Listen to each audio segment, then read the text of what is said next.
بيبدأ الفيلم براجل إسرائيلي صهيوني واللي بيكون اسمه شلموني ضابط مخابرات سابق وبيقعد قدام خريطة العالم وحاطط دائرة حمراء حوالين إيران وبيقول له عايزين نوقع إيران في مصيبة تشق أمريكا نصين والضربة لازم تيجي من جواها. وبنعرف إن الراجل الصهيوني ده أبو المصايب كلها اللي بتحصل في الشرق الأوسط وما بيفكرش إلا في مصائب الدول وإزاي يوقع دولة بدولة. واحد من رجالته بيقول له لقيت لك اللي أنت عايزه يا سيدي، فبيديله الملف بتاع القناص الإيراني ويقول له ده اخطر قناص في العالم، قناص ايراني معتزل نلبسه محاولة اغتيال رئيس امريكا في مؤتمر عالمي ونقول ايران هي اللي بعتاه. الفكرة بتعجبه جدا وبيقول له هو ليه اعتزل من الشغل، فبيرد عليه ويقول له من 3 سنين فاتوا كان في مهمة مع حزب الله التابع لايران، كان في مهمة خطيرة وقتها لوحده قدر يدمر 70% من قوات العدو وحزب الله بيلقبوه بشبح الموت. بس في المهمة الاخيرة القائد الايراني بيبعتهم مهمة في الصومال وكان مهمة تأمين داخل حدود الصومال.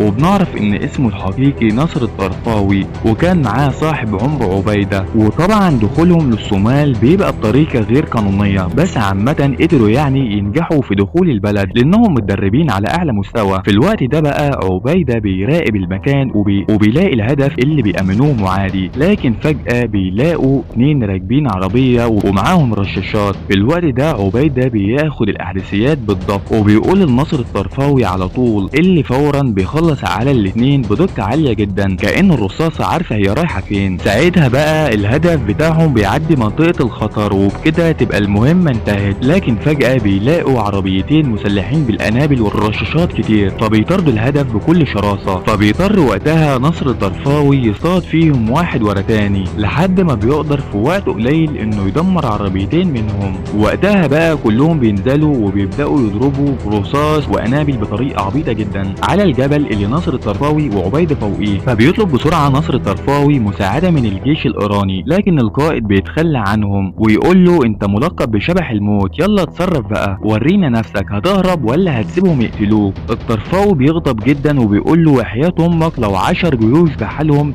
لدمرهم كلهم. لكن للاسف بيتعرضوا وقتها لهجوم غاشم من طائرة هليكوبتر بتمطر الجبل كله بالرصاص، وساعتها للاسف عبيدة بيروح ضحية. فبيغضب جدا ناصر الطرفاوي ويقول الرصاصة اللي خد صاحبي هردها ب1000 رصاصة، وبيطلع القناصة بتاعته وبيفضل يضرب على طيارة والعبد لله 3 طلقات في المروحة بينزلها كأنه بيصطاد فردة حمامة وبيفنجرها بدقة عالية وبيقدر يدمرهم كلهم. بعد 3 سنين من الحدث المؤلم ده ناصر الطرفاوي قدم استقالته في الاستخبارات الإيرانية وعاش حياة منعزلة جدا في بيت بعيد ومعاه الكلب بتاعه، وساعتها ما كانش بيعمل اي حاجة غير انه بيصطاد وبس وبيتابع الحرب الإسرائيلية على اخواتنا المستضعفين في فلسطين. وبيعرف ان امريكا هي اللي بتدعم اسرائيل بكل الذخيرة والمعدات والرئيس الامريكي هو السبب في المذبحة الإجرامية دي، فبيقرر ينتقم بأي طريقة بسبب اللي بيعملوه مع اخواتنا الفلسطينيين. بنرجع لشلموني فبيتأكد وقتها ان هو ده الشخص المناسب للمهمة دي، وعلشان كده فبيقرر يبعت له واحد من رجالته علشان يوقعه في الفخ. وفعلا رجالته بيدوروا على نصر الطرفاوي في وسط الغابة، فالكلب بتاعه بيشم ريحة غريبة في المكان، فبيعرف نصر الطرفاوي ان في حاجة غريبة بتحصل، فبيجهز القناصة بتاعته وبسرعة بيقف قدام البيت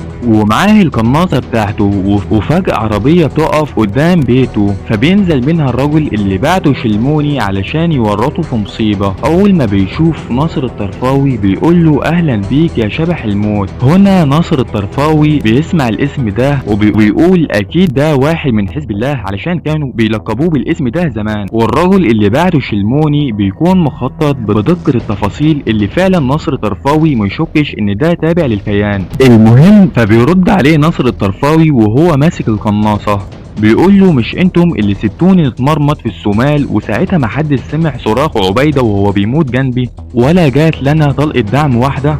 بتيجوا ليه دلوقتي؟ يلا غوروا من وشي ولو ما مشيتوش همسح بيكم الارض واحد واحد. ساعتها بقى نصر بيبص له من فوق لتحت وبيقول له انا ما شفتكش قبل كده ولا في الجيش ولا في حزب الله ولا في اي حته. ساعتها بيطلع له حاجه كده زي البطاقه وبيقول له ده وسام الشرف بتاعي، وبيعرف ان اسمه الشيخ رضوان حسن الجعفري، وبيعرف انه واحد من العمليات الخارجيه للحرس الثوري الايراني، فبيشك ان البطاقه دي مزوره فبيرميها في وشه. في اللحظه دي واحد من الحراس اللي مع الشيخ رضوان بيقرب ومجرد ما بيرفع السلاح على ناصر الطرفاوي بيلف بسرعه ناحيته وبيقول له لو فكرت ترفع سلاحك تاني هتبقى اول جثه حفرتها جماعيه على بعد مترين. الشيخ اللي هو عامل لي فيها يا شيخ بيقول له اهدى يا ناصر، احنا جايين نحط حقك في عين الشمس، احنا مش اللي سابوك، القرار كان سياسي وانت عارف، لكن احنا عارفين المهمه دي محتاجاك انت يا شبح الموت. وقتها بيقول له مهمه ايه؟ بص يا شبح الموت الموضوع كبير قوي، احنا جات لنا اخباريه من جهات علنيه من طهران ان في شخص مش معروف هويته لحد دلوقتي ناوي يقتل رئيس امريكا اثناء مؤتمر دولي. هيحضر واحد من رجالتنا المقربين واللي جاي مخصوصا من طهران علشان يمثل ايران في المؤتمر ده. يعني مش عايزين نقتل حد، دي اول مره حد يجيلي مش طالب دم،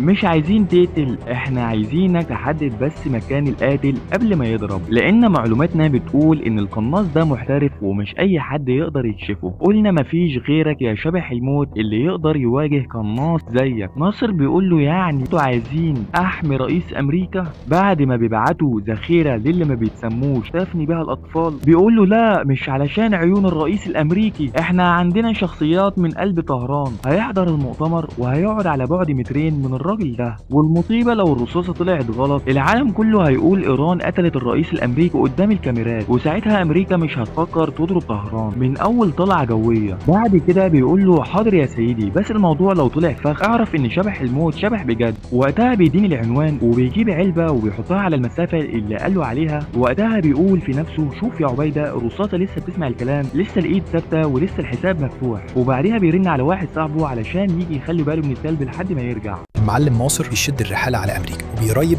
مكان المؤتمر في فيلادلفيا، وهناك عينه تقع على برج عالي قدام الحدث. بعد ما يلف على باقي المواقع بيظهر له الزفتاوي عميل موساد والزراعة السيناتور ويفهمه إن الاغتيال هيكون في فيلادلفيا، وكل حاجة محسوبة بالملي من الهواء لحركة الرئيس لنوع الرصاصة اللي هتشق الهواء وتوصل. لما شاف الزفتاوي كمية المعلومات اللي ناصر جابها وقف له احترام وعرض عليه يبقى مع الفريق اللي بيأمن الرئيس لحد آخر لحظة في المؤتمر. ناصر الطرفاوي ما ترددش ووافق، وهو عارف إن وجوده مش بس مهمة، ده وعد بالدم. في يوم المؤتمر الطرفاوي بيروح مع الزفتاوي ورجالته للمبنى المقابل وقاعد بيراقب المشهد علشان يحدد مكان القناص اللي المفروض هيضرب. نعرف وقتها ان المؤتمر ده مهم لان في راجل كبير من الصومال هيكرموه وهيبلغ الرئيس الامريكي بسر خطير جدا قدام الاعلام كله. المنظمة خايفة السر ده يتكشف وقررت تخلص على الرئيس قبل ما يسمع الكلمة اصلا. الراجل الصومالي بيطلع على المنصة جنب الرئيس، بس الطرفاوي يحس ان القناص خلاص هيضرب في لحظة طلقة تطلع فعلا، بس مش في الرئيس، جت في الراجل الصومالي. والمصيبة الشرطي اللي واقف جنب الزفتاوي يطلع سلاحه ويضرب الطرفاوي طلقتين وهو واقف كأنهم مسكوا القاتل الحقيقي. في لحظة الراجل يقع من الدور الخامس زي كيس إيمان، بس سبحان الله لسه فيه النفس. وفي عز الهرب الزفتاوي الشلموني بيعدي من جنب القناصة يلاقي الشرطي قرب يكشف، فبيشاور له الشرطي يجري ورا ناصر وبدون تفكير يضربه بالنار في ساعتها. ليه؟ أصلهم مش ناقصين فضايح. والجميل في الموضوع إنهم يسيبوا القناصة بتاعته على سطح ومعاها الفارغ بتاع الطلقة اللي اتضربت، يعني لو في حد بيدور على دليل أهلا وسهلا، الأدلة كلها في انتظارك يا باشا فوق السطح. أما ناصر فبيهرب في الشوارع زي الشبح لحد ما يزنوه. يطلع له واحد فيدرالي شكله متعين امبارح شايل مسدس وكأنها لعبة بلاي ستيشن، يهجم على ناصر،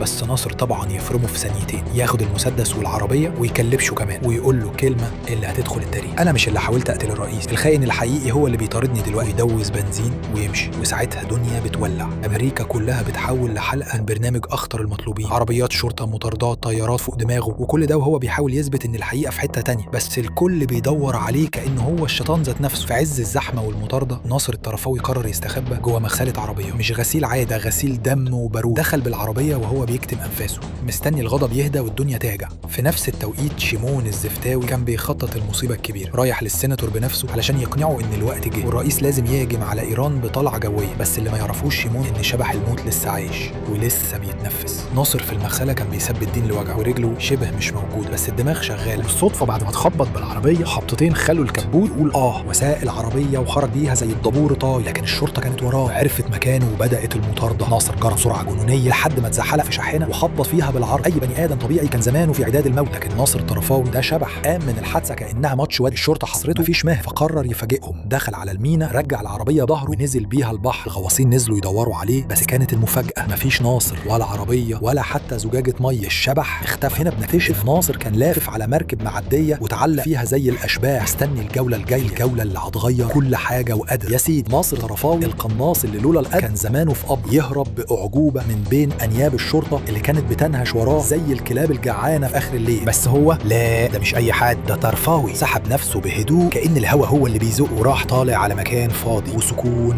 بس هو كان شايف الخروج منه زي ما بيشوف فتحة النور في آخر النفق. ركب عربية واقفة كأنها مستنياه، وفكها بإيده كأنه بيحل لغز في الشطرنج، وشغلها بحركة واحدة. عبقرية؟ لا يا عم، دي عبقرية بظهر كف. وساق وسط المدينة اللي كانت بتغلي من الخبر. البرامج كلها اتقلبت ريخ، والإعلام عامل حفلة، والناس بتشير وتقول ده هو ده الإيراني اللي كان هيقتل رئيسنا. صورة ناصر الطرفاوي كانت على كل شاشة، كل كشك، وكل موبل في جيب أي بني آدم في الشارع. والتحليل إن في شرطي أمريكي شافه بيصوب على الرئيس وحاول يخلص عليه، بس للأسف الطرفاوي كان أسرع من الرصاص. هرب وخد معاه مسدس ومفاتيح عربية من ريفز، ضابط فيدرالي مش سهل، بس اللي قدامه كان طرفاوي ما تنساش. وبينما ريفز بيسحل في تحقيقات، رئيسه قاعد يشرب قهوته وبيقول له شوف يا ابني، مش هينفع تقول في التحقيق انك مصدق طرفاوي، ولا انك شايف ان في مؤامره على مستوى دولي لتوريط ايران. دي لجنه مش جلسه دردشه على الفيسبوك. ريفز بقى واقف حيران، قلبه بيقول له ناصر مظلوم، وعقله بيقول له ما تقفش قصاد المنظومه. بس الرئيس قفل له الباب وقال له غير كلامك ولا هتبقى انت كمان متهم.